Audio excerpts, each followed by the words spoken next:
Antes, que la primera reforma laboral positiva, que fue el fruto de la lucha de los trabajadores, fue la ley de relaciones laborales de abril de 1976.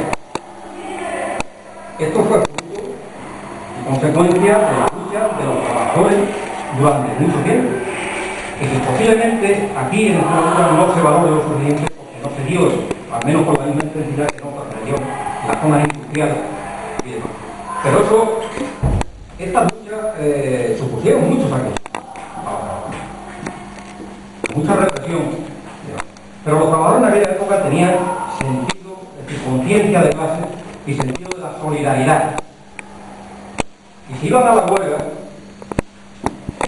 iban con todas las consecuencias. Y si represaliaban a los dirigentes naturales, elegidos por ellos se volvían en solidaridad, volvían a ponerse en huelga hasta que lo permitían.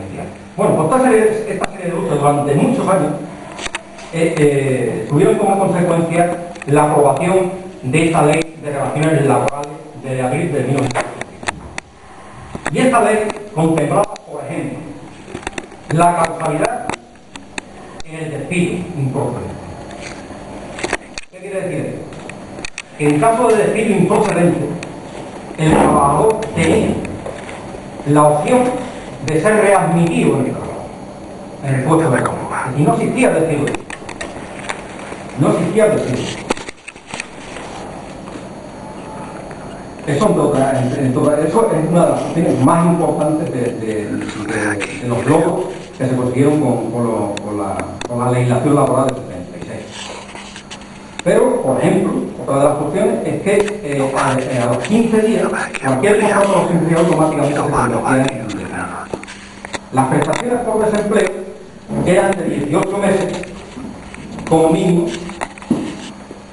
independientemente del trabajo de tiempo cotizado, etc. Es decir, una serie de medidas absolutamente favorables a los trabajadores. Bueno, pues a partir de ahí no había nada más que reformas contrarias a los intereses de los trabajadores. Y empiezan por los pactos de la mensual, en 1974, donde ya se regula la contratación temporal. Porque la anterior ley, la anterior del 76, contemplaba los contratos temporales como algo absolutamente excepcional. Es decir, lo normal, lo habitual, era el contrato indefinido, fijo. El contrato temporal era para circunstancias muy excepcionales. Bueno, pues con los pactos de la mensual ya lo fundamental, lo principal. Se termina si se establece el despido libre. Se elimina la causalidad en el despido incorrecto. Ya es el empresario el que tiene la potestad de despedir libremente al trabajador, simplemente que si es un caso improcedente le correspondería un indemnización. Pero el despido es libre. Eso lo establece el Estatuto de los Trabajadores en 1980. Y ese mismo año se firma el Acuerdo Marco Interconfederal, y este es muy importante porque esta es la clave, digamos, de lo que luego ocurriría. Y es que aquí se establecen las subvenciones a los sindicatos mayoritarios, a los telecomisiones. Antes eran pequeñas subvenciones, casi insignificantes.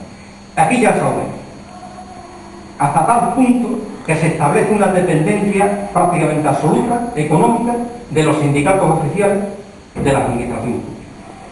Y en algunos casos incluso directamente de la empresa. Es decir, no solo las subvenciones que tienen por cursillos de formación, por una serie de historias, sino que toda la estructura, todo el aparato de esos sindicatos está sostenido por la administración, por los acuerdos entre administración pública y sindicatos.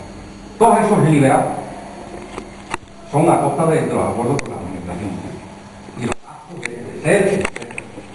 Es decir, se establece una dependencia absoluta, económica, con respecto a la administración.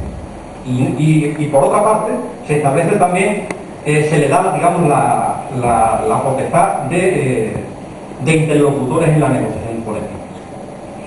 Se la da la administración. Por lo tanto, hay una dependencia económica y hay una dependencia política. A partir de este momento, estos sindicatos empiezan a convertirse en instituciones del Estado y que sirven al aparato del Estado y a la clase a la que representa ese Estado. Y ese es digamos, el origen, y eso es algo nuevo, porque este modelo de financiación y de dependencia política no existía.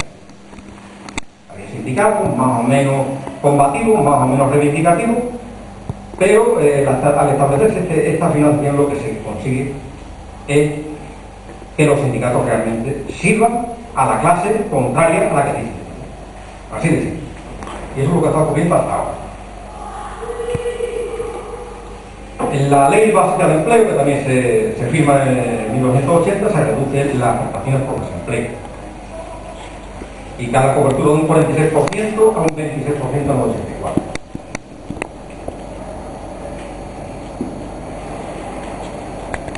Esa es la segunda reforma. Algunas de las cuestiones más significativas es que los contratos temporales, se establece una flexibilidad externa en la contratación, y los contratos temporales prácticamente van sustituyendo a los indefinidos, es decir, no se utiliza teóricamente para el fin que tenían como algo, digamos, relacionado con las necesidades de la empresa, sino que realmente, es decir, al dejar abierta la posibilidad se va sustituyendo los contratos fijos por esos contratos temporales. Se introduce la contratación a tiempo parcial, otro retroceso.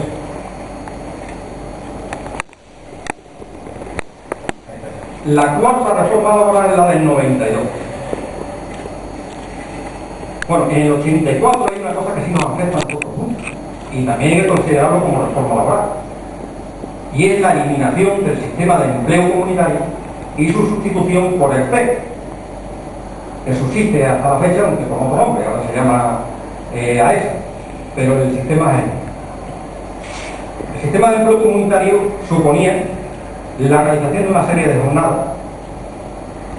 Se llegaron parece que se establecieron últimamente en 16 jornadas mensuales a los trabajadores agrícolas de Andalucía y Extremadura, que simplemente hay que echar cuenta de cuánto son 16 jornadas de trabajo al mes.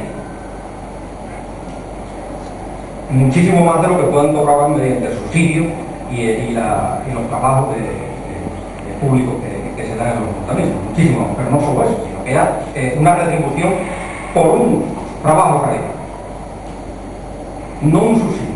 Y ahí ya la mentalidad cambia, y eso estuvo muy bien pensado. Es que había un movimiento muy importante de jornaleros, sobre todo en Andalucía, que le estaba creando problemas.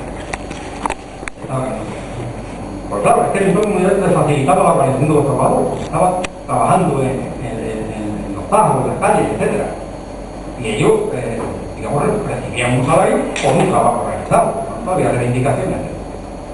Ellos lo sustituyeron por un subsidio de tal manera que fueron diluyendo un poco la conciencia de clase y la organización de los trabajadores. Y nosotros luego reivindicamos el empleo comunitario. No como algo definitivo, pero desde luego como algo mucho más positivo que el sistema del plan de empleo rural que suscita. En el 92 existe se da otra reforma laboral. Y ahí se reducen las prestaciones por desempleo. La cobertura pasa del 80% del salario, pasa al 70% y el 60%. Y la duración se establece en un máximo de 24 meses. Esa es otra cosa. También se suprime, por ejemplo, otra de las cosas, la capitalización de la prestación por desempleo.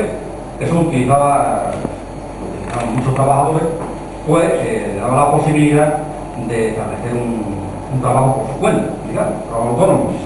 Capitalizaba toda la prestación por desempleo, tenía una cantidad de dinero que podía invertir, podía establecer un negocio que le sirviera de trabajo autónomo. Muchas veces es una salida que es obligada.